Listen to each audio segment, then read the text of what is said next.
إن الحمد لله نحمده تعالى ونستعينه ونستغفره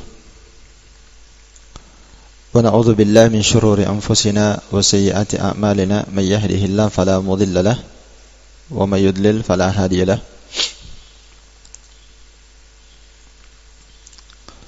أشهد أن لا إله إلا الله وحده لا شريك له وأشهد أن محمدا عبده ورسوله يقول الله جل وعلا يا أيها الذين آمنوا اتقوا الله حق تقاته ولا تموتن إلا وأنتم مسلمون وقوله تعالى يا أيها الناس اتقوا ربكم الذي خلقكم من نفس واحدة وخلق منها زوجها وبث منهما رجالا كثيرا ونساء واتقوا الله الذي تساءلون به والأرحام إن الله كان عليكم رقيبا وقال تعالى يا أيها الذين آمنوا اتقوا الله وقولوا قولا سديدا يصلح لكم أعمالكم ويغفر لكم ذنوبكم ومن يطع الله ورسوله فقد فاز فوزا عظيما أما بعد فإن أصدق الحديث كتاب الله وخير الهدي هدي محمد صلى الله عليه وسلم وشر الأمور محدثاتها فإن كل محدثة بدعة وكل بدعة ضلالة وكل ضلالة وأهلها في النار. إخواني في الدين أعزني الله وإياكم rahimani wa rahimakumullah jami'an. Insyaallah taala kita lanjutkan kembali kajian kita membahas kitab Minhajus Salikin wa Tadihul Fiqh fid Din karya Al-Allamah Al-Faqih Abdurrahman bin Nasir As-Sa'di rahimahullahu ta'ala. Dan kita sekarang berada pada majelis yang ke-88 dari kitab ini, atau 89 ya. Majelis yang ke-89, dan ini majelis yang ke-6 ya, dari kitab Az-Zakah. Tayyib.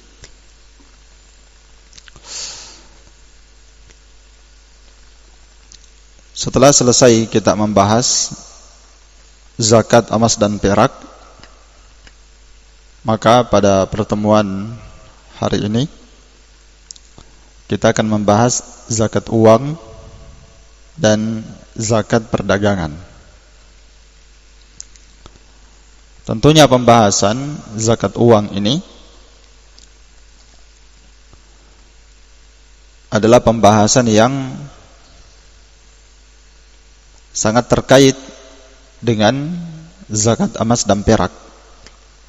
Nah, kalau kita mengerti tentang zakat emas dan perak, maka insyaallah ta'ala mudah kita faham zakat uang, walaupun rinciannya nanti ada tambahan-tambahan yang perlu kita tambahkan mengenai zakat uang ini. Baik. Tentang zakat uang di sini saya akan sebutkan secara poin 1, 2, 3 dan 4 dan seterusnya. Jadi tinggal kita catat saja. Permasalahan yang pertama tentang masalah zakat uang. Apakah uang yang dimiliki oleh manusia sekarang ini dengan mata uang yang berbeda, bahkan sangat banyak, karena masing-masing negara memiliki mata uang yang berbeda. Ada rupiah, ada dolar, ada real, ada ringgit, dan seterusnya. Apakah dari seluruh jenis mata uang ini saat ini wajib dikeluarkan padanya zakat? dan bagaimana cara mengeluarkannya. Maka dalam hal ini ada khilaf di kalangan para ulama. Ada dua pendapat di kalangan para ulama tentang masalah zakat uang ini. Karena yang asal yang ada zakatnya itu adalah emas dan perak ya. Itu yang ada dalilnya kemarin kita sebutkan kan dalam Quran dan Sunnah. Itu yang disebutkan adalah emas dan perak.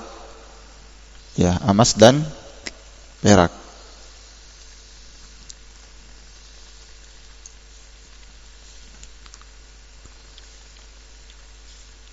Karena itu disebutkan di dalam Al-Quran,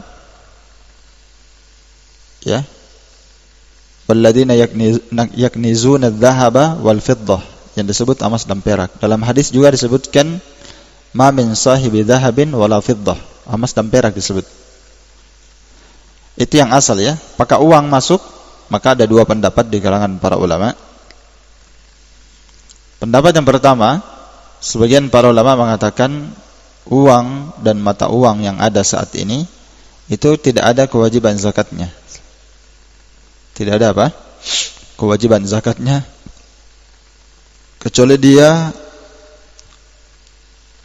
mau niatkan dan mempersiapkan uang itu untuk diperdagangkan. Kecuali uang itu memang disiapkan untuk at-tijarah, diperdagangkan. Adapun jika uang itu disiapkan untuk nafkah atau ditabung atau disimpan untuk menikah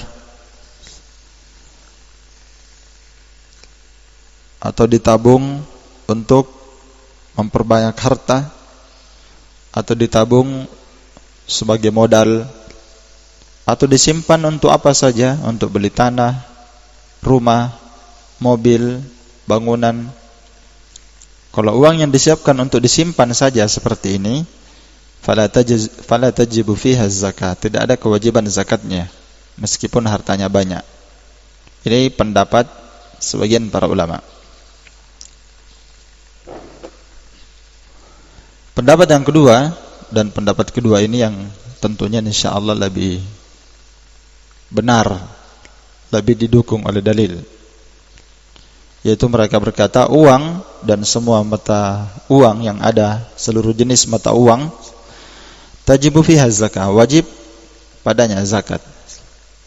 Kapan? Jika telah mencapai nisab emas atau perak dan berputar selama setahun, wajib padanya zakat. Apabila terpenuhi padanya syarat mencapai nisab emas atau perak atau berputar selama setahun dan tidak berkurang dari nisabnya. Dalam hal ini tidak ada perbedaan.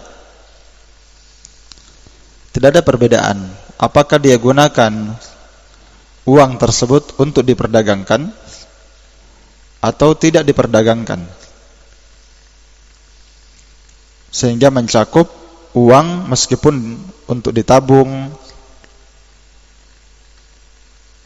ya, disimpan sebagai modal, atau uang yang disimpan untuk, ya, menikah, disimpan untuk membeli rumah, beli tanah,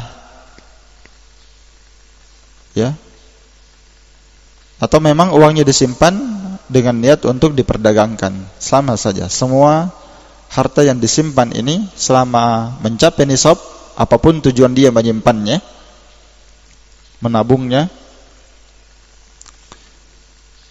ya, apapun niatnya, maka jika mencapai nisab, mencapai setahun pula dan tidak berkurang dari nisab, maka wajib keluar padanya apa? Zakat. Iya. Baik.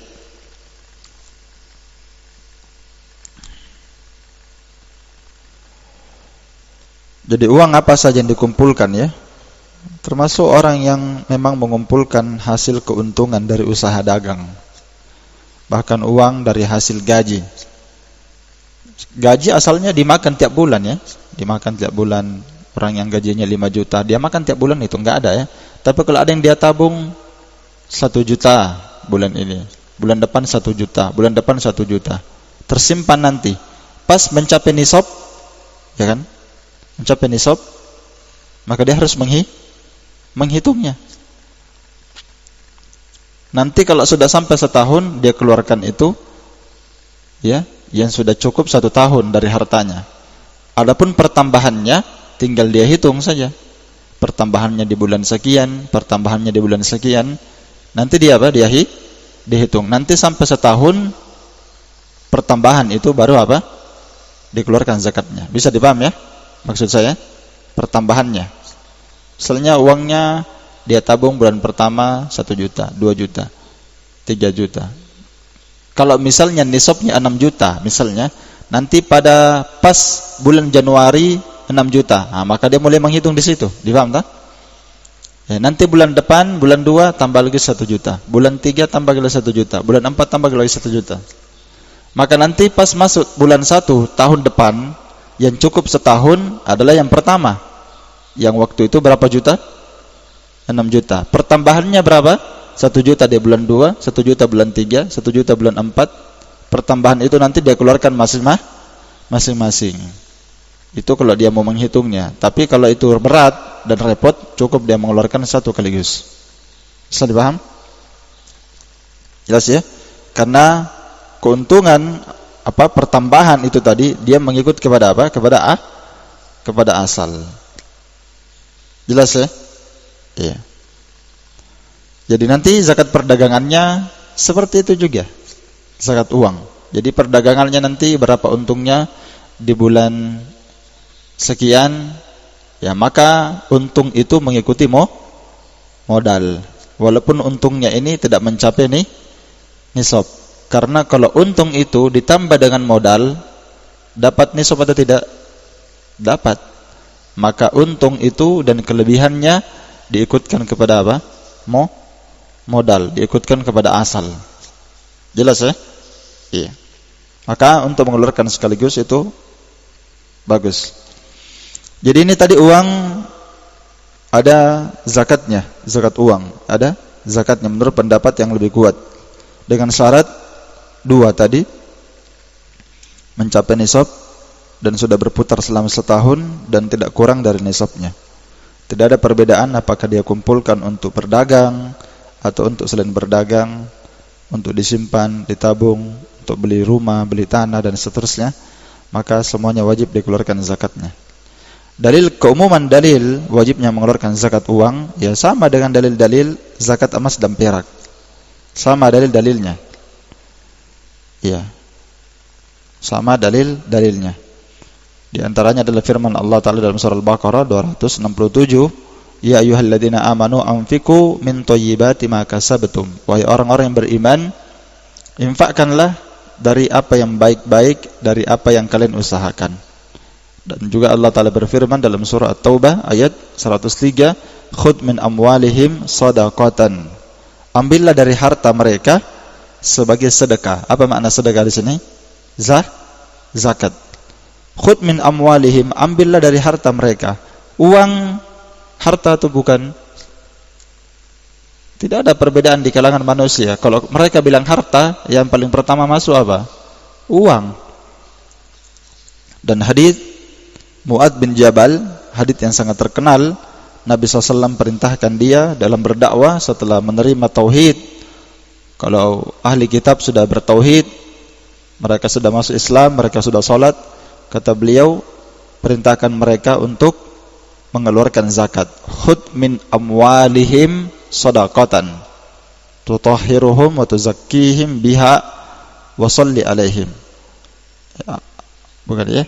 Fa akhbirhum anna Allah aftarada alaihim shadaqatan. Khabarkan kepada mereka bahwa Allah Ta'ala mewajibkan atas mereka sedekah tu'khadu min agniyaihim, diambil dari orang kaya mereka dan dikembalikan kepada orang fakirnya. Iya. Dan banyak lagi dalil-dalil yang lainnya yang menunjukkan bahwa uang ini sama kedudukannya dengan emas dan perak. Sama fungsinya. Emas dan perak dijadikan sebagai alat tukar dan nilai sebuah barang, Maka demikian pula uang, sama fungsinya seperti emas dan perak. Uang ini sebagai alat bayar, sebagaimana emas dan perak juga sebagai alat bayar. Iya. Ini yang rajih insyaallah taala. Ya, berdasarkan apa yang telah difatwakan oleh Lajnah Daimah dalam fatwa mereka, dan juga disebutkan oleh Syekh Ibnu Utsaimin dalam Syarhul Mumti, Syekh Muqbil dan selain mereka rahimahumullahu ajmain. Masalah yang kedua, berapa kadar nisab ya zakat uang yang wajib dikeluarkan? Berapa kadar nisab uang tersebut baru wajib dikeluarkan padanya zakat? Tadi kan dipersyaratkan nanti keluar zakatnya uang kalau mencapai apa? Nisab. Nah, sekarang kita bahas berapa nisabnya uang. Nisab uang itu kita katakan mengikuti nisab emas dan perak. Mengikuti salah satunya. Iya, mengikuti salah satunya. Dan sudah kita katakan kemarin, sudah kita bahas bahwa nisab emas 20 dinar kalau digramkan 85 gram. Ya kan? Total kesimpulannya. Tidak kita sebutkan miskol ya, karena bingung. Jadi emas nanti kata Nabi tidak ada kewajiban mengeluarkan zakat emas sampai mencapai berapa? 20 dinar. Kemudian dia mengeluarkan nisfu dinar, 1/2 dinar. Siapa yang memiliki 20 dinar, zakat yang keluar nisfu dinar, 1/2 dinar. 1/2 dinar ini berapa? 2,5%. Paham ya? Kalau zakat perak tidak ada kata Nabi SAW, laisa fima duna khamsi auqiyah, ya, al-awaq, ya, tidak ada kewajiban mengeluarkan zakat perak kata Nabi SAW yang kurang dari 5 auqiyah. 5 auqiyah disebutkan dalam hadits Abu Bakar As-Siddiq, mi'atu dirham, mi'atai dirham, 200 dirham. Jadi 5 auqiyah sama dan seimbang dengan 200 dirham. Nah, sekarang 200 dirham ini kita mau gramkan. Ya. Sekarang berapa 1 dirham? 1 dirham kata para ulama, kata Syekh Utsaimin, seimbang dengan 0,7 miskal. 1 dirham seimbang dengan 0,7 miskal. Ya, dan para ulama mengalihkannya ke dalam bentuk gram. Jadi 1 dirham seimbang dengan 2 gram 597. Ya kan?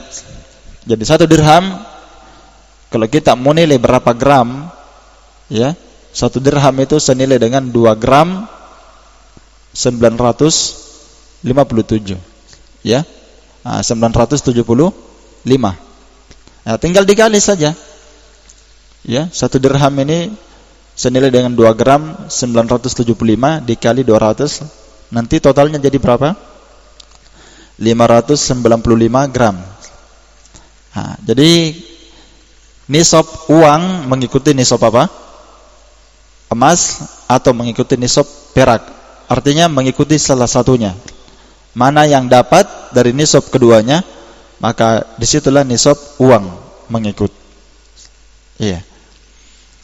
Kemudian setelah itu para ulama pun menjabarkan lebih mudah kepada kita. Mereka mengatakan mana yang paling murah dari harga emas atau perak, maka uang mengikuti nisabnya. Dan ternyata didapati ya, kebanyakan di penduduk negeri di belahan dunia ini perak itu selalu lebih murah dibandingkan emas. Walaupun kadang mungkin ada yang di sebuah negeri perak lebih mahal dibanding emas. Tapi rata-rata ya di belahan negeri perak lebih apa? Lebih murah dibandingkan emas. Dan di sini pembahasan kita perak murni ya. Emas murni, karena perak juga itu bertingkat-tingkat. Bahkan ada perak itu sangat mahal. Kapan perak itu murni, maka dia sangat mahal. Kadang. Iya. Taib. Jadi kita katakan tadi para ulama menguatkan, dan ini pendapat yang paling kuat insyaallah taala, bahwa nisab uang itu mengikuti nisabnya perak. Kenapa? Karena perak ini lebih apa? Lebih murah. Kenapa mengikuti nisab perak? Ya. Yang pertama, karena perak ini lebih murah, lebih rendah harganya, nilainya. Dan kalau dia lebih rendah nilainya dan harganya, tentu ketika uang mengikuti nisab perak, itu pasti lebih bermanfaat bagi orang-orang miskin. Iya kan? Kenapa dikatakan lebih bermanfaat bagi orang miskin? Karena kalau uang mengikuti nisab emas, maka tentu kita lihat harganya emas. Harganya emas lebih tinggi kan dibanding perak.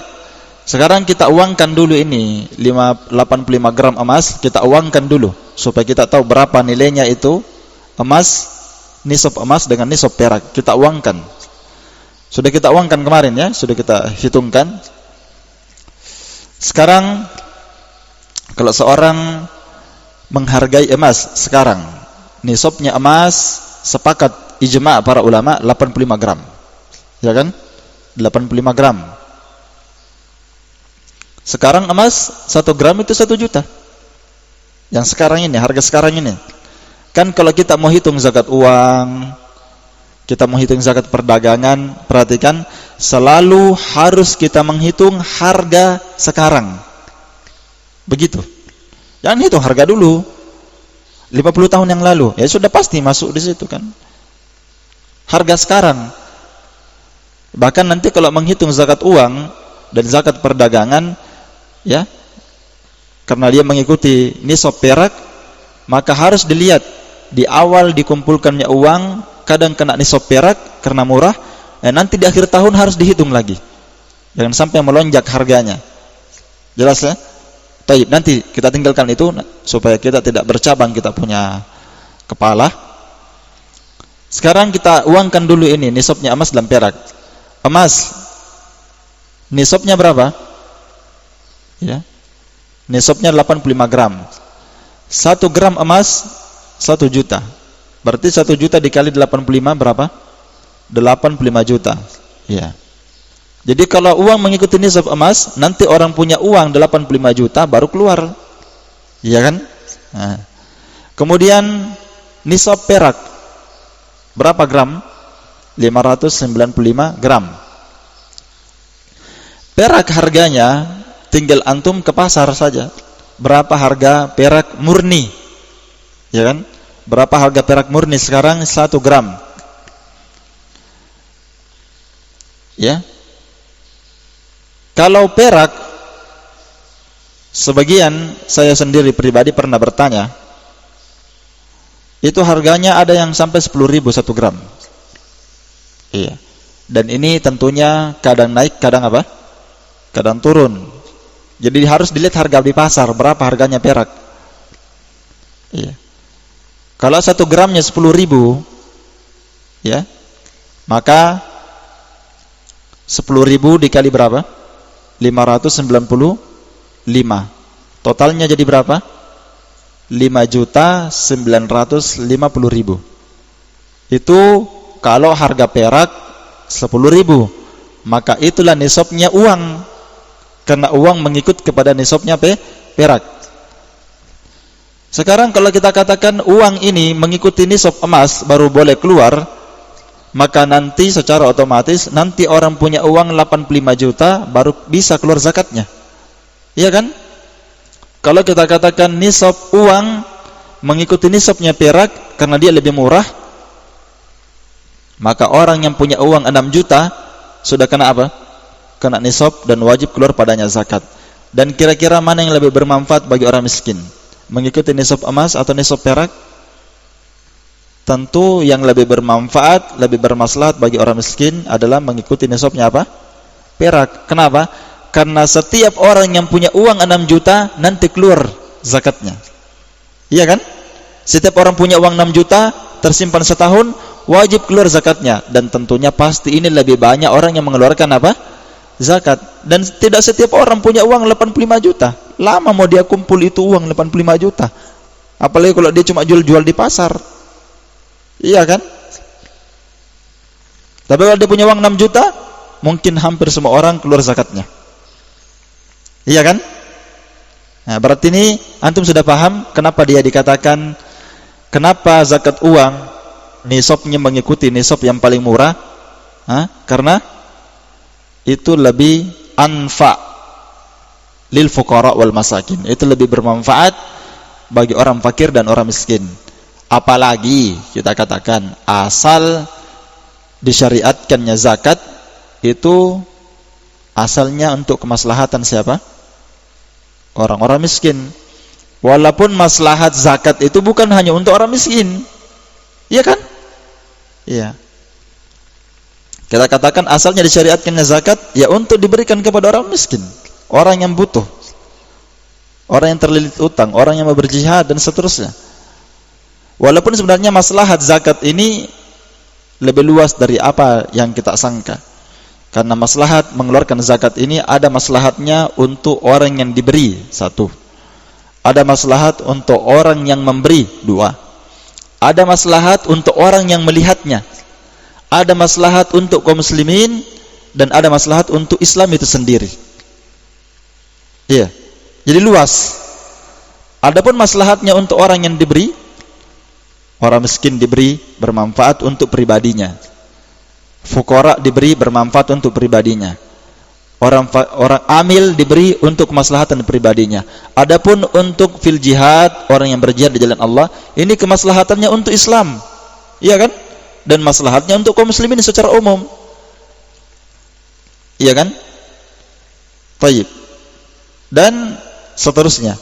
Ada maslahat bagi orang yang memberi, membersihkan hartanya, mensucikan jiwanya, melapangkan dirinya, melapangkan jiwanya ketika keluar zakatnya, melatih diri untuk mencintai orang miskin, melatih diri untuk tidak bersifat kikir. Iya kan? Banyak maslahatnya dan manfaatnya bagi orang yang mengeluarkan zakat. Dan ada maslahatnya bagi orang yang melihatnya, akan mencontohnya sebagai bentuk kedermawanan dalam Islam. Jadi ala kulli hal kita katakan uang itu nisabnya mengikuti zakat apa? Mana yang paling murah dari emas dan perak, dan tentunya perak lebih murah, maka kita katakan uang mengikuti nisabnya apa? Perak. Tinggal kita kali berapa 1 gram perak di pasar. Makanya di atas saya tulis ya, zakat uang mengikuti nisab yang paling murah dari nisab emas atau perak. Tentu perak kita ikuti karena dia lebih murah. Kalau misalnya perak harganya 10.000 per 1 gram, ya kan? Berarti 1 gramnya ini 10.000 dikali berapa? 595 gram. Itulah nisabnya, totalnya 5.950.000. Iya. Nanti kita katakan keluar berapa persen? 2,5%. Mau zakat emas 2,5% yang wajib keluar zakatnya. Mau zakat perak, zakatnya juga yang wajib keluar 2,5%. Demikian pula zakat uang, karena zakat uang mengikuti apa? Emas dan perak, keluar berapa? 2,5%. Bahasanya rubu'ul usyur, 1/40. Ya, atau 2,5%. Nah, gimana caranya kita keluarkan zakat uang ini? Nah, perhatikan, saya jelaskan. Keluar 2,5% untuk zakat uang, zakat emas dan perak. Kalau misalnya seorang sudah punya uang 5.950.000, berarti sudah kena nisab. Kalau harga perak berapa? 10.000. Berarti dia sudah kena nisab. Apa itu nisab? Kadar paling minimal dari harta yang wajib dikeluarkan padanya zakat. Lebihnya berapa? Ya terserah. Berapapun lebihnya semuanya wajib keluar. Kalau dia punya uang 100 juta keluar 2,5%. 1 miliar keluar 2,5%. 1 triliun tetap 2,5%. Berapapun lebihnya. Bisa dipaham ya? Baik, sekarang saya hitungkan dulu supaya antum punya kaidah. Zakat uang keluar 2,5%. Kalau dia sudah mencapai nisab perak 5.950.000, Untuk mengeluarkan 2,5% tinggal dikali 5.950.000 dikali 0,025. Iya. Gitu caranya. Ini penting ini. Ya, dikali berapa? Setiap uang yang antum miliki nanti tinggal dikali 0,025. Nah, itu 2,5%. Berapa hasilnya? 5.950.000 dikali 0,025 sama dengan 148.750.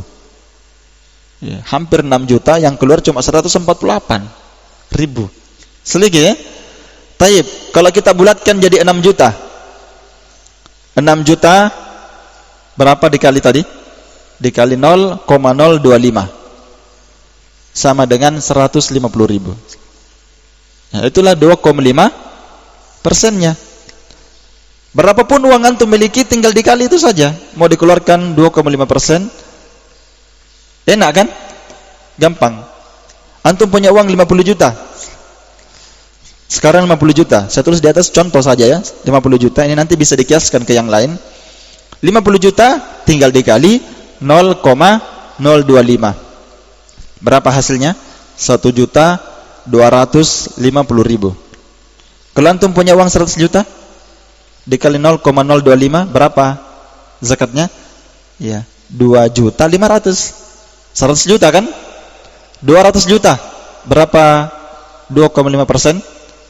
5 juta. Nah, iya kan? 300 juta. Berapa? Hah? 7 juta 500. 400 juta 5. Nah, tinggal antum kali-kali saja. Gampang kan? Nah, nanti tinggal antum tambahkan harta. Antum punya uang, ditambah dengan zakat perdagangan, ditambah ini. Ada uang di bank sekian juta, ada di perdagangan, ada juga emas dan peraknya, dikasih baku tambah semuanya dalam perhitungan. Jelas ya? Dikasih baku tambah semua, tinggal dihitung. Oh, totalnya keuntungan saya dalam perdagangan sampai setahun sekian. Uang saya di bank sekian. Uang sekarang yang saya pegang di rumah, saya tabung juga sekian. Ditambah semua, oh totalnya 500 juta. Iya kan? 500 juta. Ya, tinggal di apa? Tinggal dikali saja. Iya. 500 juta dikali 0,025. Totalnya 12.500.000. Ya, ini saya hitung di sini ya. 500 juta dikali 0,025. Berapa yang keluar? 12.500.000. Enggak banyak itu, sedikit. Banyak kalau orang kaya memang enggak mau keluar uangnya, enggak mau dia. Jangan 1 juta. 50.000 enggak mau dia keluar. Itu kalau orang kikir ya. Wa may yuqashuha nafsihi fa ulaika humul muflihun. Siapa yang dijaga dari kekikiran dirinya, maka dia adalah orang yang beruntung. Artinya orang yang kikir itu tidak pernah beruntung gitu. Iya. Tidak pernah beruntung. Dan nanti akan saya sebutkan ya kisah Korun ya sebagai pelajaran untuk orang-orang yang kaya. Karena Korun itu sebenarnya di antara maksiat yang dia buat itu tidak mau keluar hartanya, tidak mau keluar zakatnya. Kisah Korun. Tayyib, masih lanjut zakat uang. Ya. Jadi mengikuti mana yang paling murah dari apa? Mana yang paling murah dari zakat emas dan perak. Tentu mengikuti perak ya. Tayyib. Kemudian catatan selanjutnya, akan tetapi untuk mengeluarkan zakat uang ketika dia mengikuti nisabnya apa tadi? Perak. Nah, sekarang kalau untuk mengikuti zakat uang mengikuti zakat perak, untuk mengeluarkan zakat uang juga harus diketahui berapa harga perak saat itu. Itu yang saya sebutkan, yang saya singgung tadi di awal. Untuk mengetahui zakat apa? Zakat perak, zakat uang, antum harus tahu harga apa? Harga perak, karena uang itu bermain di harga perak. Jadi untuk mengetahui berapa zakatnya, tadi kan kita berhitung nisab. Nisabnya uang mengikuti nisab perak. Sekarang yang kita mau hitung zakatnya uang ini. Ketika mau dikeluarkan, maka dia harus melihat, ya, dia harus melihat berapa harga perak saat sempurnanya haul. Dia harus melihat berapa harganya perak saat apa? Sempurnanya haul. Iya. Kalau nilai uang itu mencapai nisab perak pada saat sempurnanya haul dan ternyata dia mencapai nisab, maka dia kena zakat. Kalau tidak mencapai, ya, kalau tidak mencapai, uang itu tidak mencapai nisab perak di akhir tahun ketika dia mau keluarkan, maka tidak wajib keluar padanya zakat. Dipaham maksudnya? Orang punya uang. Di awal tahun harga perak 10.000. Iya, ya kan? Berarti uangnya kena nisab berapa? Itu yang di atas yang kita tulis, 5.950.000. Itu kalau harga perak berapa? 10.000. Maka uang kena nisab di waktu itu. Iya kan? Kalau ternyata di pertengahan tahun harga perak berubah menjadi 20.000, maka secara otomatis nisabnya terputus. Difaham? Secara otomatis uang itu tidak kena zakat. Kena zakat? Jawabannya tidak kena zakat. Kenapa? Karena dia harus mengikuti nisabnya apa? Perak. Demikian pula kalau di awal tahun harga perak 10.000, uangnya 6 juta, kena nisab, Maka kata para ulama, dia harus memeriksa berapa harga perak di akhir tahun nanti. Kalau ternyata di akhir tahun belum sempurna haul, sudah pas mau sempurna haul, ternyata di akhir tahun dia naik melonjak menjadi 20.000. Berarti kalau 20.000, ya kan? Harga perak misalnya 20.000 kali berapa? 595. Maka zakat pada waktu itu 11.900.000 rupiah. Difaham? Maka uang ini harus mengikuti harga perak. Harga perak sekarang 20.000. Difaham tak? Iya. Dikali berapa? 595 gram. Maka totalnya 11.900.000 rupiah. Nah, sekarang uangnya tidak cukup. Berarti kena nisab? Jawabannya tidak. Keluar zakat? Tidak juga. Karena dia tidak terkena apa? Nisab. Karena nisab uang mengikuti nisabnya apa? Perak. Mengikuti perputaran harga. Bisa dipahami nih? Iya. Demikianlah yang diterangkan ya. Jadi kalau dia punya uang dari awal kena nisab, maka dia harus tahu harga perak di akhir tahun atau di pertengahan tahun.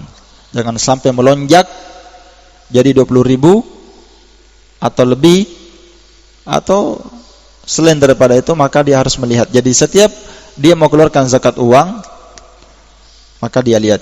Tapi kalau orang sudah punya uang banyak, ya, tidak perlu dia periksa lagi perak-perak di pasar. Dia sudah punya uang 20 juta, 30 juta, 40 juta. Tidak usah lagi dia hitung itu harganya perak, sudah pasti kena sudah. Ya. Ini kalau ada, ya, ini catatan kedua lagi untuk pembahasan ini, catatan kedua. Ini kalau ada perbedaan yang signifikan, yang agak berbeda jauh. Dari 10.000 jadi berapa? 20.000. Bayangkan coba ya, kalau 10.000 harga perak 5.950. Tapi kalau dia 20.000 jadi berapa? 11.900.000. Beda tidak ini? Signifikan sekali, sangat jauh perbedaannya. Ya. Tapi kalau kemerosotan harga dari perak itu tidak terpaut jauh, bedanya sedikit. Bedanya berapa? Sedikit. Misalnya dari harga 10.000 kemudian naik jadi 10.500, 11.000, beda sedikit. maka yang seperti ini asalnya tetap dia keluarkan zakatnya. Kalau cuma beda sedikit, atau misalnya harganya masih meragukan, ya, iya, masih meragukan, masih dalam tahap meragukan ini, naik turun, enggak jelas, ya kan? Kadang sekian, naik turun, meragukan, maka yang seperti ini asalnya dia tetap dikeluarkan zakatnya. Iya, iya. Terjadi seperti ini, maka semestinya itu diabaikan saja, kata para ulama, diabaikan dan tetap dianggap mencapai nisab dalam rangka apa? Berhati-hati. Yang dia berkata kurang 10.000, masa kurang 10.000 tidak keluar zakatnya, iya kan? Kurang 100.000, kan dalam rangka hati-hati keluarkan zakatnya. Kalau cuma kurang sedikit saja, kurang berapalah, maka harusnya dia berhati-hati dari hal itu.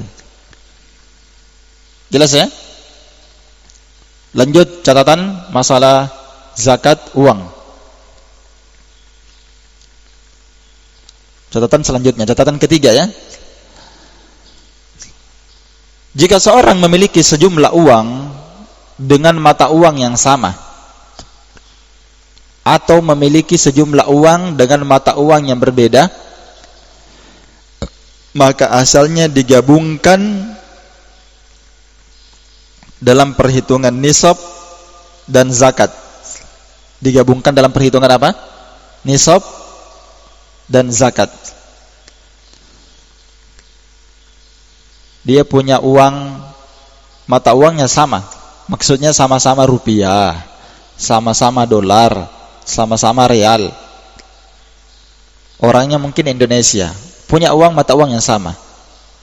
Ada jenis 100.000, ada jenis 50.000, ada jenis 10.000, jenisnya sama.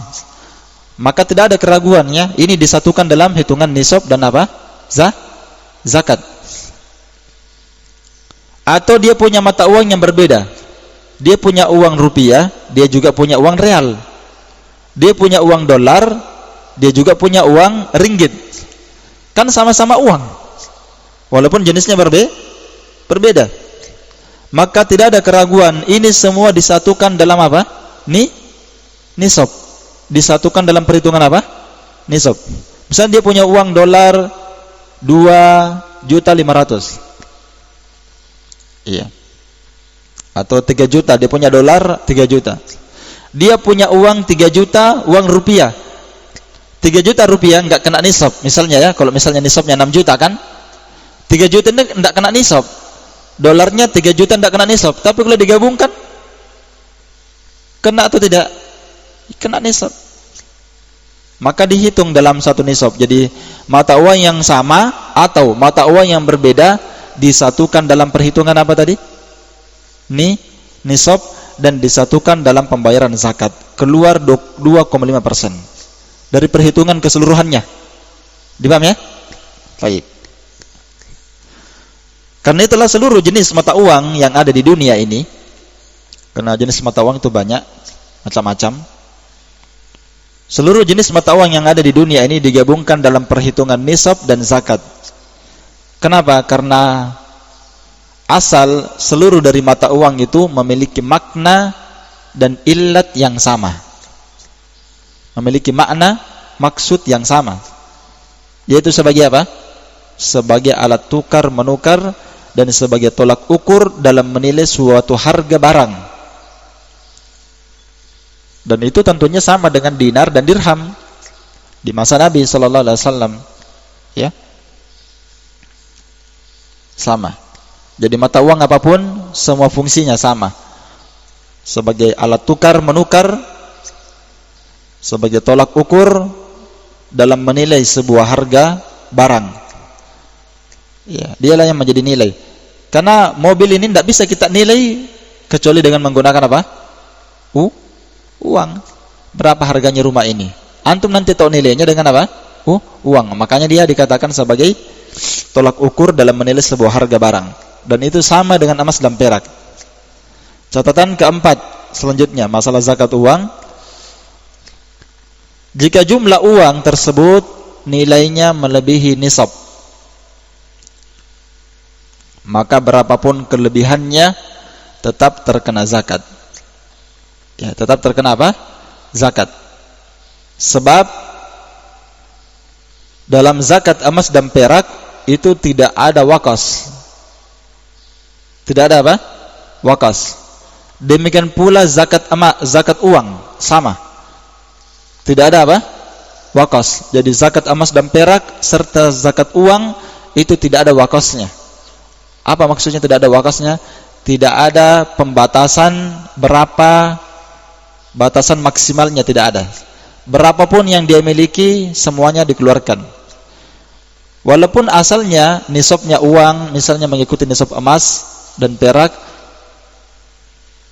Nisab perak 6 juta misalnya, kalau di harga 10.000 tadi kurang lebih 6 juta kurang 50.000 ya. Walaupun misalnya dia punya uang 6 juta, berapapun kelebihannya itu namanya wakos. Dia punya uang 10 juta, wakos lebihnya itu. Dia punya uang 100 juta, berarti ada wakosnya, lebihnya. Berapapun lebihnya tetap wajib terkena zakat, dikeluarkan 2,5% dari keseluruhannya. Faedah yang selanjutnya, catatan kelima, jika uang tersebut mengalami pertambahan jumlah di pertengahan perputaran haul. Jika uang tersebut mengalami pertambahan jumlah di pertengahan atau di tengah perputaran haul. Di tengah perputaran apa? Haul. Maka hendaklah dia mencatat setiap tambahannya. Dia mencatat setiap tambahannya pada waktu pertambahan tersebut. Dia catat apanya? Dia catat tanggalnya, dia catat bulannya secara tersendiri. Ya, agar supaya dia dapat mengeluarkan zakat pada setiap pertambahan tersebut di akhir haul masing-masing. Ya, untuk apa dicatat tadi?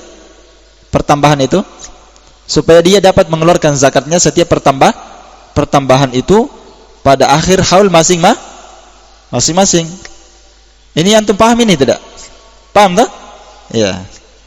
Misalnya kita kasih contoh supaya lebih jelas. Misalnya dia punya uang 10 juta, sudah kena nisab. Ya. Sudah kena nisab di awal tahun, bulan 1 lah misalnya kalau kita ya. Dia punya uang 10 juta. Maka di situ dia mulai mencatat. Dia punya uang 10 juta, dia tabung, dia simpan, sudah kena nisab di bulan 1 tahun 2020 misalnya. Dia mulai menghitung bulan pertama ya. Kemudian di bulan 5 uangnya bertambah 5 juta. Ya kan? Berarti berapa uangnya? 15 juta. Di bulan 10 bertambah lagi 5 juta. Berarti berapa sudah tuh? 20 juta. Di bulan 5 bertambah 5 juta, di bulan 10 bertambah 5 juta. Kemudian di bulan 12 bertambah lagi 5 juta. Berarti berapa? 25 juta. Maka pas masuk bulan 1 tahun 2021, tahun depan, yang dikeluarkan zakatnya itu adalah yang tahun kemarin berapa juta? 10 juta. Kan di tahun kemarin 2020 bulan 1 10 juta saja di bulan 1. Nah, maka baru itu yang terkena kewajiban zakat. Karena syaratnya zakat dikeluarkan tamamul haul, nanti sempurna setahun. Yang di bulan 5 itu belum keluar karena belum setahun. Nah, nanti dapat bulan 5 2021, maka dia cukup berapa? Setahun. Keluar 2,5%. Di bulan 10 ada tambahan lagi berapa? 5 juta. Keluar 2,5%. Di bulan 12 keluar lagi berapa? 5 juta 2,5%. Bisa dipaham? Nah, itu fungsinya dicatat itu. Dan itu nanti sama dengan zakat perdagangan. Sama dengan apa? Zakat perdagangan. Cuma kalau tidak mau repot, keluarkan satu kaligus, selesai. Dipaham tak? Ya, dan ini nanti dibahas setelahnya. Masalah mengeluarkan sebelum apa? Sebelum mencapai 1 tahun. Yang penting sudah terkena nisab, walaupun belum sampai 1 tahun, boleh dikeluarkan zakatnya dalam rangka untuk tidak mau pusing begitu. Iya. Jelas ini ya? Iya. Catatan ke-6. Selanjutnya, Apabila ada pertambahan uang di pertengahan haul sebagaimana tadi yang sudah dijelaskan, maka boleh bagi siapa saja yang mau mengeluarkan zakat uangnya secara keseluruhan di akhir haul mengikuti nisab yang pertama, maka itu boleh. Nah, ini dia pembahasan kita. Maksudnya tadi yang saya jelaskan itu, kalau ada pertambahan uang di pertengahan haul, misalnya di bulan 1 10 juta tadi kan, di bulan 5 ada 5 juta. Ini kan pertambahan di pertengahan haul namanya. Di bulan 10 ada tambahan 5 juta, bulan 12 ada tambahan 5 juta lagi. Bagi siapa yang mau mengeluarkan zakat uangnya secara keseluruhan di akhir haul, mengikuti haul nisab yang pertama, haulnya nisab yang berapa? Yang pertama, haulnya kesempurnaan 1 tahunnya dia mengikuti nisab yang pertama, dengan alasan sulit, merasa berat untuk menghitung setiap jumlah tambahan tersebut, dia sulit. Ini tadi hitungan saya ini gampang ya. Ya. Itu hitungan tadi saya itu gampang sekali itu. Saya kasih antum yang gampang, nanti yang susah ada juga pasti. Ya, nanti tambahannya 150.000, tambahannya 200.000, tambahannya bukan cuma dalam sebulan tambahannya. Dalam sebulan 4 kali 5 kali bertambah. Nah, catat itu. Tanggal 2 150.000. Tanggal 15 400.000. Bulan depan 3 kali bertambah. Ah, itu kan bertambah terus kan? Jadi antum harus mencatat, agak repot. Ya dah. Ya, berat. Maka karena dia sulit menghitung semua itu tadi pertambahan-pertambahan di pertengahan haul, sulit dia hitung, dia catat semua. Maka boleh dia keluarkan sekaligus mengikuti pertambahan haul, pertambahan nisab, ya, di akhir maka dia mengikutkan di akhir haul nisab yang pertama, gitu. Ya, karena dia sulit menghitung, berat, maka cukup dia menghitung, ya, maka cukup dia mengikutkan pertambahan itu semua tadi di haul yang sebelumnya. Iya. Ini kalau dia berat menghitung haul masing-masing ya. Apalagi kalau uangnya bertambah setiap bulan dan tersimpan selama 1 tahun, tentu ini akan menyulitkan dan merepotkan dia. Ya. Maka secara otomatis berarti dia telah memajukan waktu pengeluaran zakatnya sebelum tiba 1 tahun. Dan itu boleh menurut jumhur ulama. Jelas? Berdasarkan hadis Ali bin Abi Thalib. Itu boleh menurut jumhur al-ulama, memajukan pembayaran zakat sebelum tiba 1 tahun. Ini berdasarkan hadis Ali bin Abi Thalib, kisah sahabat Al-Abbas bin Abdul Muttalib, paman Nabi SAW. Al-Abbas bin Abdul Muttalib sa'ala Nabi SAW fi ta'jili sadaqatihi qabla an tahillah. Dia bertanya kepada Nabi SAW dalam menyegerakan pembayaran zakatnya sebelum 1 tahun, sebelum sempurna 1 tahun. Farakhasa lahu fi dzalik, maka Nabi memberikan rukhsah, keringanan untuk melakukannya. Maka ini boleh. Berdasarkan hadis ini dikeluarkan oleh Imam Ahmad, Abu Daud, At-Tirmidzi dan Ibnu Majah, dan hadisnya dihasankan oleh Syekh Al-Albani dalam Irwaul Ghalil nomor hadis 857. Ya. Ini perhatikan ya, catatan penting, perhatikan. Boleh menyegerakan bayar zakat belum sampai 1 tahun, boleh? Antum paham sudah? Catat baik-baik. Ini kalau hartanya sudah mencapai nisab. Ini berlaku kalau hartanya sudah mencapai nisab, uangnya sudah mencapai nisab, ya, hewannya sudah mencapai nisab, ya kan? Demikian pula zakat emas dan perak, uang, zakat perdagangannya semua itu kalau mencapai nisab. Adapun kalau belum mencapai nisab, lalu dia mau keluarkan sebelum sampai 1 tahun, ijma' para ulama tidak boleh. Sepakat. Jelas ya? Kalau dia belum mencapai nisab dari hartanya, lalu dia keluarkan sebelum sampai 1 tahun, maka hal ini tidak boleh berdasarkan kesepakatan para ulama, sebagaimana yang dinukil oleh Imam Ibnu Qudamah dalam Al-Mughni jilid 2 halaman 395. Dan juga Imam Nawawi menukilnya dalam kitabnya Al-Majmu' Syarah Al-Muhadzab jilid 6 halaman 113 sampai 114. Dan juga Al-Imam Syekh Muhammad bin Shalih Al-Utsaimin rahimahullah menukil tentang hal ini dalam kitabnya Syarhul Mumti jilid 6 halaman 213 sampai 217. Catatan terakhir tentang zakat uang. Catatan ke-7.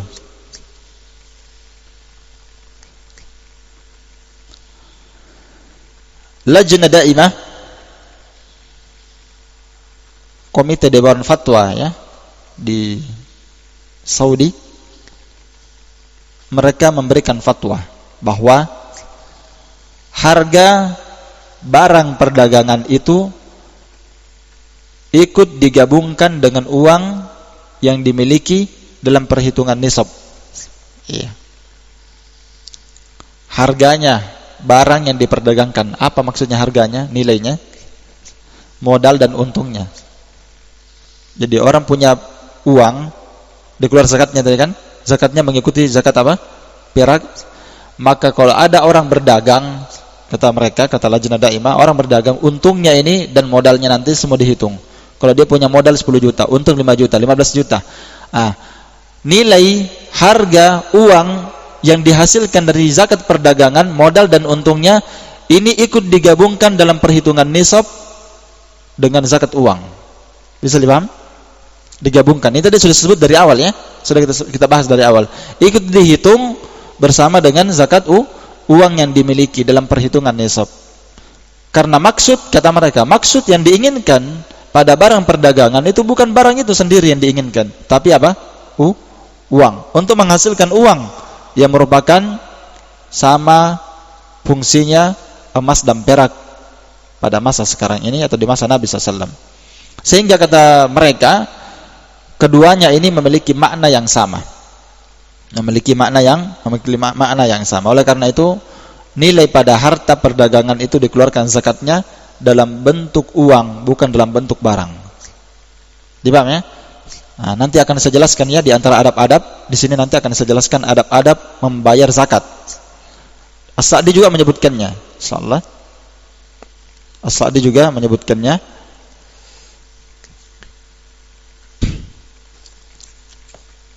Ya, di antara adabnya apa? Nanti akan kita sebutkan. Seorang yang membayar zakat itu,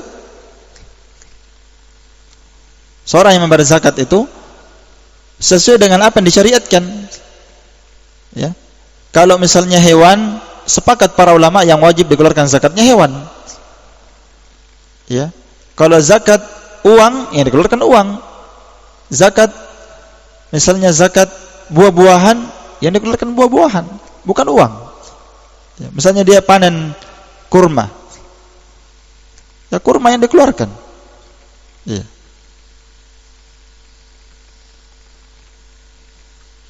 Nanti kita bahas ya, apakah insyaallah. Sekarang kita baca dulu kitab As-Sa'di rahimahullahu taala, baru kita perjelas apa yang saya sebutkan tadi. Zakat hewan jelas, zakat uang juga jelas ya. Adapun zakat biji-bijian dan tanaman, tumbuh-tumbuhan itu nanti saya lihat kembali di pembahasannya, apakah harus kurma yang keluar ataukah boleh uang ya. Untuk zakat buah-buahan dan tanam-tanaman, biji-bijian. Berarti kalau buah yang harus keluar, berarti zakat biji-bijian seperti beras, ya kan, dia dikiaskan sama dengan kurma, gandum dan selainnya. Artinya kalau uang yang harus keluar, kalau barang yang harus keluar, berarti beras yang harus keluar. Sementara kebanyakan kaum muslimin sekarang, ketika mereka melakukan zakat pertanian, kebanyakan yang keluar apa? Ya uang, bukan beras. Nah itu dibahas di pembahasan apa? Adab mengeluarkan zakat. Baik, kita baca buku As-Sa'di, selesai zakat. Pembahasan zakat uang selesai ya. Ya. Kita bahas sekarang zakat perdagangan. Zakat perdagangan ya. Zakat perdagangan ini sebenarnya dari kemarin sampai hari ini saya sudah bahas zakat perdagangan. Jadi sebenarnya antum sudah paham itu bagaimana itu zakat perdagangan. Gampang. Karena dia ikut kepada zakat emas dan perak atau ikut kepada zakat perak, apa ikut kepada nisabnya perak, sama dengan uang. Jadi zakat uang, zakat perdagangan ikut kepada nisabnya apa? Perak. Iya. Baik. Kita baca dulu kitab As-Sa'di rahimahullah taala, baru kita bahas, rincikan. Kata beliau rahimahullah taala di kitabnya, wa amma urudut tijarah wa hiya kullu ma uidda lil bai'i wasyara'i li ajli riba. Dan adapun urudut tijarah, zakat perdagangan ini, beliau kasih definisi. Apa itu urud at-tijarah? Urud artinya barang-barang, ya. At-tijarah yang diperdagangkan, barang-barang yang diperdagangkan. Urud ini bisa kita terjemahkan dia dengan kalimat amwal, harta. Karena yang dimaksudkan pada barang-barang itu adalah harta. Harta, barang-barang yang diperdagangkan.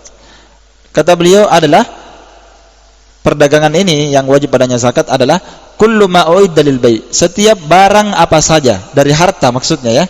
Setiap harta apa saja yang memang dipersiapkan untuk diperjualbelikan li ajli riba, untuk mendapatkan laba, keuntungan. Itu makna, ya, barang-barang yang diperdagangkan yang wajib padanya zakat, yaitu setiap harta apa saja yang diperjualbelikan dan memang dia punya nilai harga yang diperdagangkan ini, dari harta apa saja. Tujuannya dia melakukan ini untuk mendapatkan laba, untung.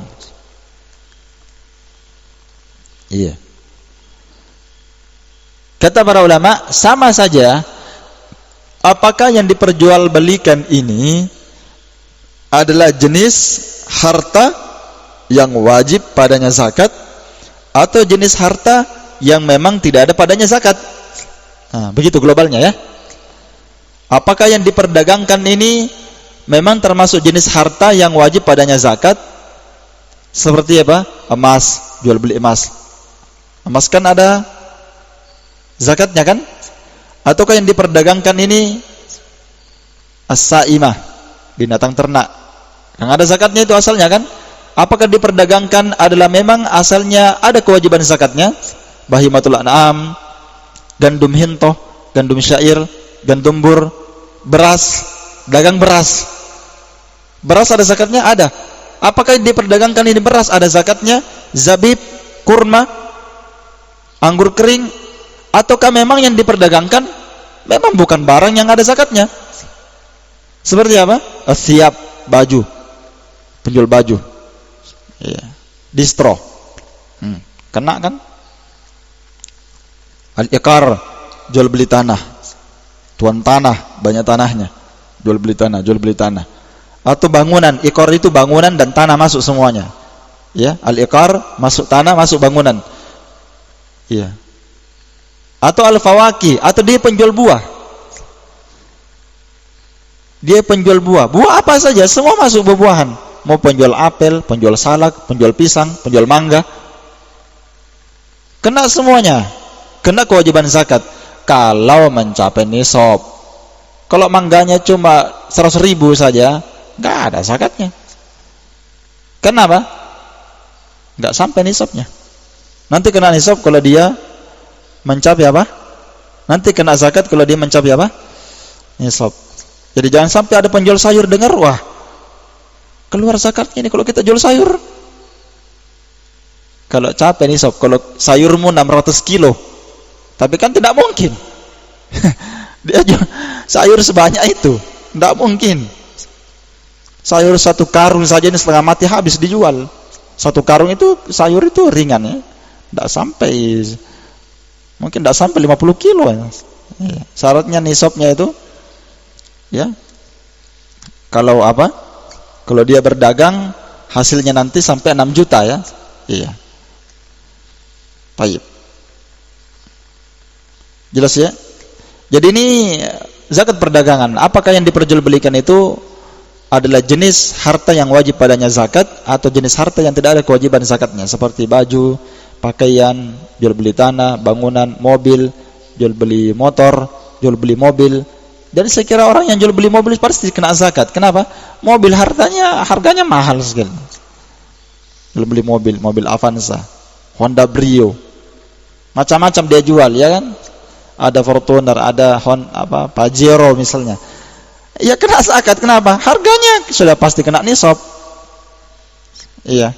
Tapi kalau dia jual kecil-kecilan ya nggak sampai nisab, ya nggak kena zakat. Ya kan? Baik. Jelas ya? Ini kenapa kita katakan zakat perdagangan wajib, dan zakat perdagangan ini sebenarnya khilaf para ulama ya, dan khilafnya ini cukup panjang. Ya. Tentang zakat perdagangan. Namun tidak ada keraguan, ini pendapat mayoritas para ulama, bahkan ada yang menukil ijma' ya. Ada yang sampai menukil apa? Ijma'. Naqala ba'du ahli ilmi ijma' al-mutaqaddimin. Sebagian para ulama ahlul ilm menukil ijma'nya ahlul ilmi menukil ijma'nya ulama mutaqaddimin akan wajibnya mengeluarkan zakat perdagangan.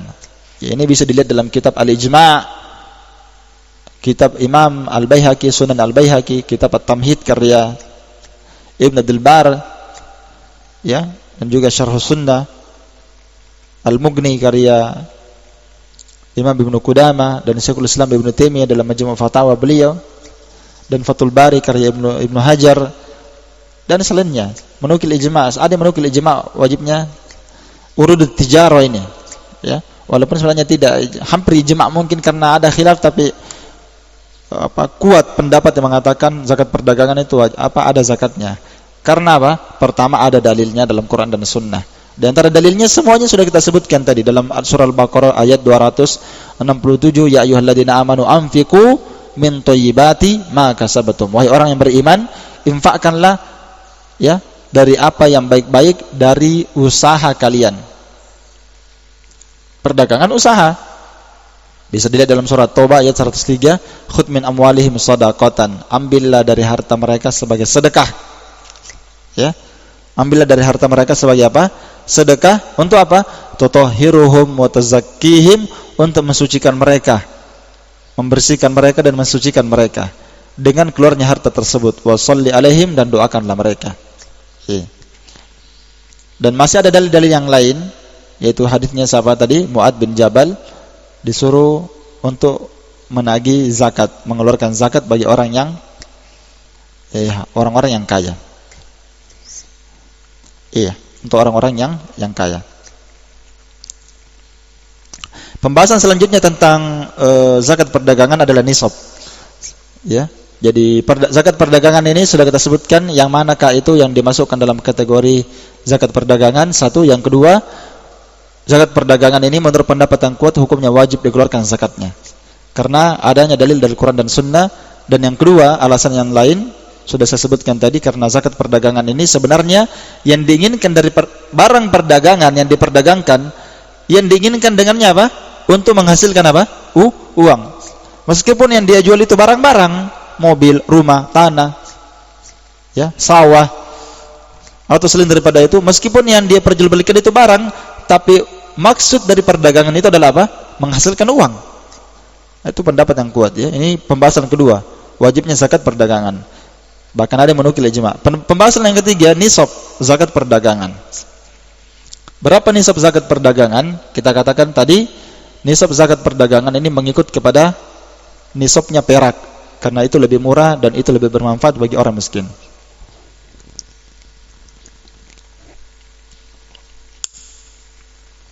Kalau nisabnya perak tadi berapa? Kalau harga perak 10.000 dikali nisabnya perak 595, jadi berapa totalnya tadi? 5.950.000. Kalau dia punya modal berdagang sudah 6 juta, maka sudah kena nisab. Kalau harga perak berapa?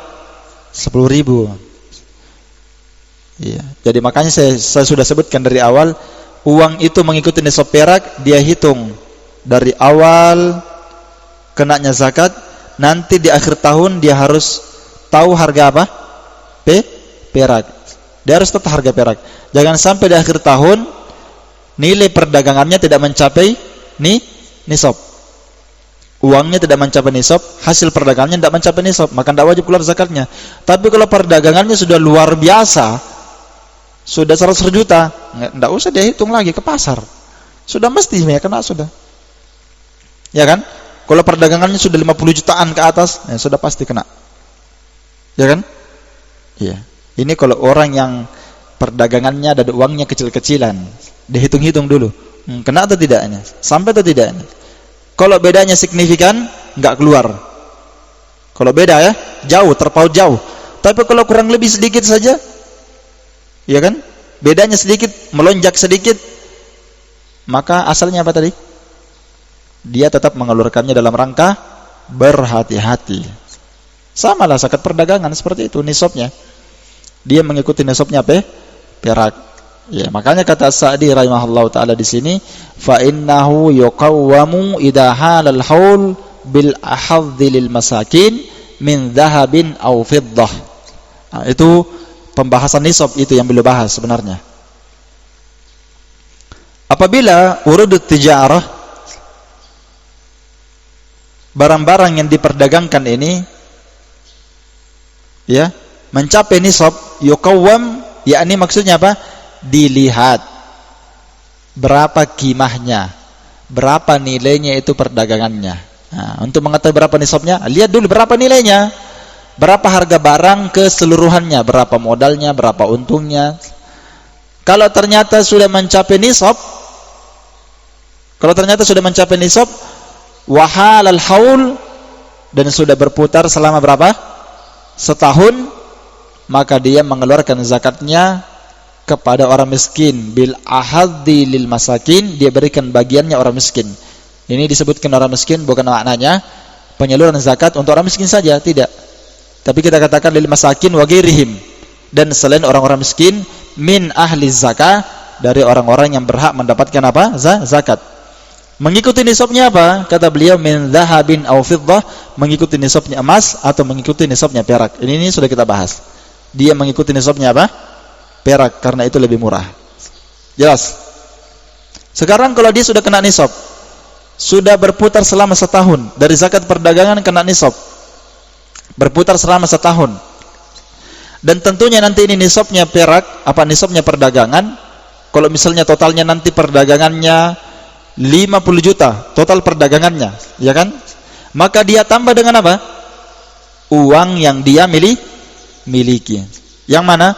Uang yang mencapai nisab, apa uang yang mencapai apa? Setahun full. Iya. Kalau misalnya zakat perdagangannya tidak mencapai nisab, uangnya tidak mencapai nisab, tapi kalau digabungkan uang itu dengan hasil perdagangan kena nisab, keluar zakatnya.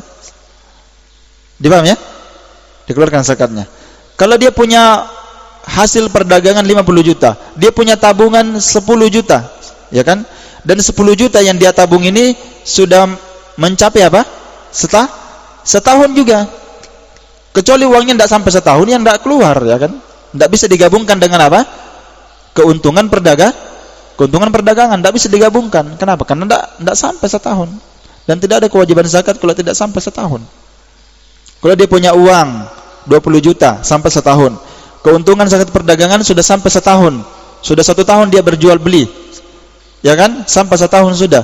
Masuk misalnya bulan Ramadan, dia gabungkan keuntungan perdagangan itu dan dia gabungkan dengan uang yang sudah dia tabung, dia simpan untuk apapun tujuannya, dia gabung jadi totalnya berapa?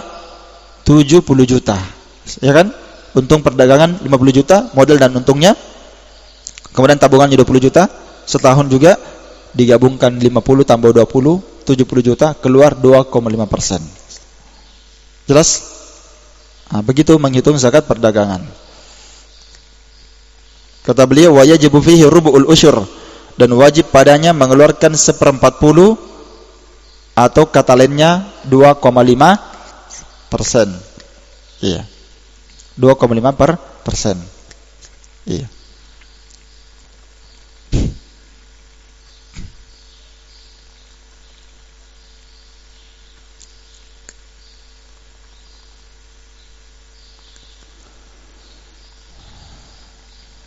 Jadi selesai zakat perdagangannya, cara menghitungnya, dan ini perhitungan saya tentang zakat perdagangan ini, cara menghitung yang mudah ya, insyaallah taala. Dan tentunya cara menghitung zakat perdagangan nanti sebenarnya dia sama persis dengan zakat uang. Dihitung pertambahannya setiap bulan. Dipaham ya? Dihitung pertambahannya setiap bulan pertambahan. Iya. Dia hitung berapa pertambahannya, keuntungannya dalam sebulan sekian. Jadi misalnya dia punya modal 10 juta. Sama uang tadi kan? Saya katakan uang 10 juta di tahun pertama. Di bulan pertama. Di bulan 5 bertambah 5 juta. Di bulan 10 bertambah 5 juta. Di bulan 12 bertambah 5 juta. Itu tadi contoh yang kita buat untuk zakat uang kan? Zakat perdagangan sama dengan itu. Sama dengan itu. Iya. Jadi nanti dia keluarkan seperti itu. Dia catat berapa per bulannya nanti ikut. Tapi kalau kemarin yang kita bahas itu zakat perdagangan keuntungannya berapapun ikut kepada apa? Kepada asal. Ya, sama tadi kan? Ikut kepada asal. Dan kalau dia mau mudah, karena zakat perdagangan ini mungkin di antara seluruh zakat ini yang paling susah untuk dihitung. Jadi antum tidak perlu repot. Antum tinggal kalkulasi saja. Berapa kira-kira keuntungannya antum dalam setahun dari perdagangan tersebut? Pasti antum bisa kira-kira. Catat secara keumumannya saja. Karena kalau antum mau catat satu persatunya, antum tidak akan sanggup. Nanti anaknya antum makan kerupuk, antum catat berapa makan kerupuk, lupa berapa pemasukan, berapa pengeluaran, dan itu berat. Kenapa? Pemasukan pengeluaran dicatat. Modal di bulan 1 10 juta. Nanti di bulan 2 bulan ke depan barangnya mau habis, diambil barang, itu pun bentuknya utang, tidak langsung dibayar. Banyak pedagang yang seperti itu. Nanti di bulan 4 dia bayar sebagian utangnya. Di bulan 4 itu ambil barang lagi. Antum catat semua itu. Bisa. Bertambahnya sebulan, 2 bulan. Untungnya lagi dia catat. Setelah ada untungnya, dia belikan lagi barang. Luar biasa ini. Dan itu sulit, berat. Kalau dagangannya antum kecil-kecilan, ya gampang saya. Jual beli madu misalnya. Dia beli madu 5 juta misalnya. Ya. Atau dia jual beli madu, dia beli 10 juta. Keuntungannya sampai sekian. Gampang, misalnya gampang dihitung, itu mudah. Tapi kalau orang yang jual belinya keluar masuk seperti tadi, itu berat dia menghitungnya. Makanya kita katakan cukup dia mengeluarkan satu kaligus, ya kan? Berapa total keseluruhannya. Dan para ulama mengatakan tentang masalah zakat perdagangan ini, ya, hitunglah zakat perdaganganmu sebagaimana kamu menghitung piutang orang kepadamu. Ya. Kalau orang berutang kepada antum, kira-kira antum lupa tidak? Bahkan ada orang yang berutang kepada antum cuma 1000, antum ingat sampai mati. Ada utangnya 1000 sama saya, itu orang tidak dibayar-bayar. Antum ingat itu kan? Maka seperti itulah orang menghitung zakat perdagangan. Antum hitung sampai antum betul-betul yakin dengan hal itu. Dan tentunya dalam menghitung seperti ini, kalau mau yakin, dilebihkan. Dilebihkan. Karena tidak ada ruginya orang bayar zakat, tidak ada ruginya. Bahkan dia dapat pahala, lebih besar pahalanya dibanding dia bersedekah, sedekah sunnah. Ya kan? Jadi hitung seperti itu. Hitunglah zakat perdaganganmu seperti itu. Dan ketika terjadi khilaf di kalangan para ulama, sebagian para ulama ada mengatakan zakat perdagangan itu tidak ada. Ya kan? Zakat perdagangan tidak ada. Bagi ulama yang berpendapat dan bagi orang yang mengikuti pendapat itu, yang mengatakan tidak ada zakat perdagangan, maka dianjurkan oleh para ulama memperbanyak sedekah. Memperbanyak apa? Sedekah. Ini kalau bagi orang yang tidak berpendapat dengan zakat perdagangan, ya. Tapi yang kuatnya kan zakat perdagangan itu wajib dikeluarkan zakatnya, karena tujuan dari zakat perdagangan itu uang. Jelas ya? Selesai pembahasan apa? Zakat perdagangan.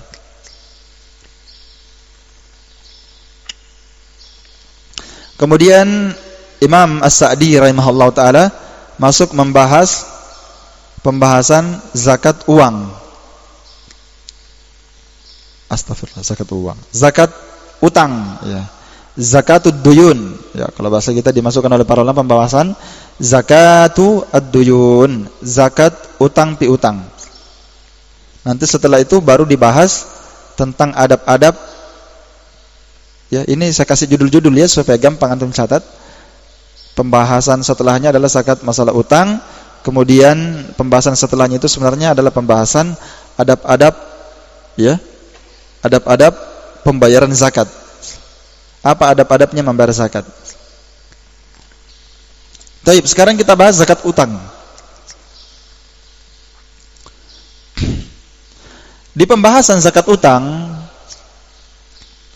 Asy-Syaikh Abdurrahman bin Nasir As-Sa'di rahimahullah taala di kitabnya berkata, "Wa man kana lahu daynun wa malun la yarju wujuduhu kalladhi ala mumatilin aw mu'sirin la wafa'a lahu fala zakata fihi wa illa fa fihi zakah." Kita terjemahkan kata beliau, barang siapa yang memiliki utang, piutang, ya, lahu dainun itu artinya orang berutang kepada dia, bukan dia berutang kepada orang. Jadi kalau kita terjemahkan itu artinya piutang, ya. Siapa yang memiliki piutang, orang berutang kepada dia, berarti secara otomatis dia belum memegang uangnya kan? Bagaimana mau dia keluarkan zakatnya sedangkan uangnya masih ada di orang? Nah, itu maksudnya dibahas di sini. Zakat utang. Bagi orang yang memiliki piutang, orang berutang kepada dia, atau malun, atau dia punya harta, tapi harta ini masih ada sama orang, masih ada sangkut pautnya dengan orang. La yarju wujuduhu, dia belum bisa mengharapkan keberadaannya uang itu. Iya. Belum bisa dia mengharapkan keberadaannya uang itu dia pegang. Belum dia pegang. Kalladhi ala mumatilin, seperti uang itu masih ada sama orang yang mumatil. Siapa itu mumatil? Seorang yang berutang tapi dia enggan membayar utangnya. Makanya ada hadis Nabi SAW, matalul goni zulmun. Biasa dengar kan? Iya. Matalul goni, orang yang goni, orang yang kaya, berkecukupan, dia mumatil, dia yamna, menahan untuk membayar utang padahal dia bisa membayar. Dia tidak mau bayar utangnya padahal dia punya uang untuk membayar. Nah, itu mematil. Orang yang melakukan matol yang seperti ini kata Nabi, zulmun, zalim.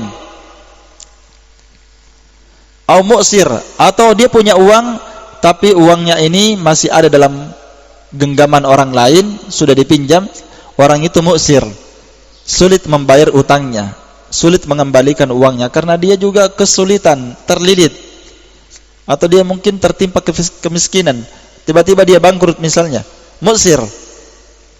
La wafa'alahu, di mana dia tidak membayar utangnya kepada pemilik uang, maka yang seperti ini fala zakata fi, tidak ada kewajiban zakatnya. Jelas ya? Iya. Wa illa fa fihi zakah, meskipun uang itu sebenarnya ada kewajiban zakatnya. Dipaham ya? Itu maksudnya. Wa illa fa fihi zakah. Meskipun uang-uang itu tadi, piutang-piutang itu tadi, uang yang ada sama orang, meskipun sebenarnya ada zakatnya itu, tapi tidak keluar zakatnya. Kenapa? Karena belum dia miliki secara mutlak. Iya. Meskipun padanya ada apa? Zakat. Makanya kalimat wa illa fa fihi zakah, makanya ketika orang yang sulit tadi, orang yang matol tadi, asalnya tidak dibayar zakatnya, kapan dia bayar? Kapan dia bayar? Maka secara otomatis wajib dikeluarkan zakatnya. Itu maksudnya wa illa fa fihi zakah. Dipaham ya? Tapi di kondisi saat itu dia tidak bayar, dia tidak kembalikan uangnya, enggak ada zakatnya karena enggak ada dia pegang. Walaupun asalnya ada zakatnya itu uang. Misalnya dia pinjam uang 100 juta. Dia matol, dia mu'sir, dia tertimpa kemiskinan dan kebangkrutan. Kapan dia bayar? Keluar zakatnya. Jelas ya? Dan dari keterangan As-Sa'di ini dapat kita ambil faedah sebenarnya. Makanya para ulama membagi dua, orang yang memiliki piutang, orang lain berutang kepada dia, itu ada dua kondisi. Ya kan? Berdasarkan keterangan As-Sa'di sudah bisa dipahami mafhumul mukhalafah. Apa mafhumul mukhalafah? Orang yang punya piutang gampang dikembalikan uangnya. Cepat dia bayar, mudah dia bayar. Ya?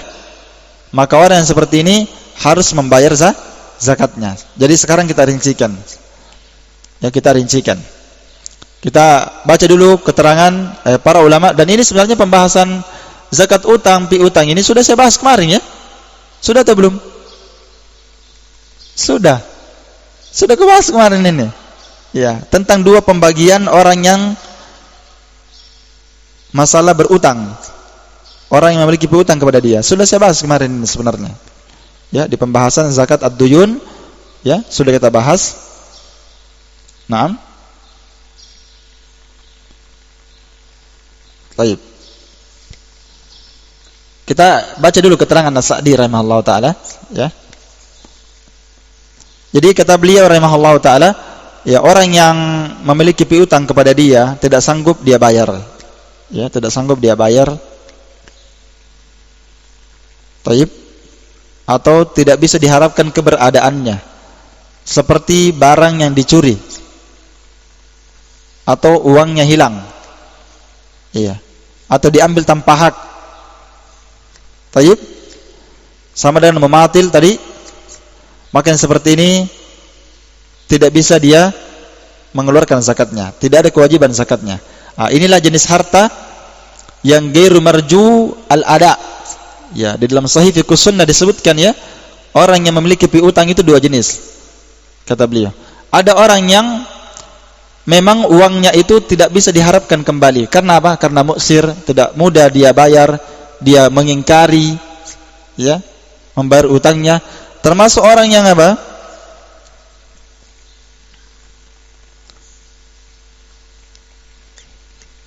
Termasuk orang yang enggan melunasi utangnya padahal dia mampu.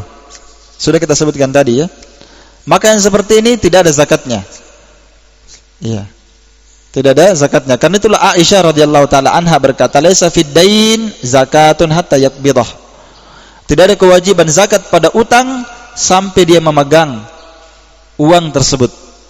Tidak ada kewajiban zakat pada piutang. Orang berutang kepada kita, tidak ada kewajiban kita mengeluarkan zakatnya sampai kita memegang uang itu, sampai dibayar maksudnya. Jelas ya? Kondisi kedua adalah seorang yang ya mudah, ya, hartanya mudah dia dapatkan. Di syarah ya, Ghayatul Muqtasidin juga dijelaskan ya, dua ini sama keterangan di Sahih Fiqh Sunnah. Ya. Seorang yang berutang, memiliki piutang ini mudah dia bayar. Ya. Seperti seorang yang dia mengakui ya, dia mengakui apa? Utang tersebut, dan memang dia mudah untuk membayarnya, ada kemudahan bagi dia. Maka yang seperti ini kata para ulama, meskipun misalnya belum dia bayar, tapi akan dia bayar nanti, dia keluarkan zakatnya bersama dengan uang yang dia pegang sekarang. Paham ya? Bersama dengan harta yang dia miliki saat itu. Digabungkan dengan apa? Utang. Difaham?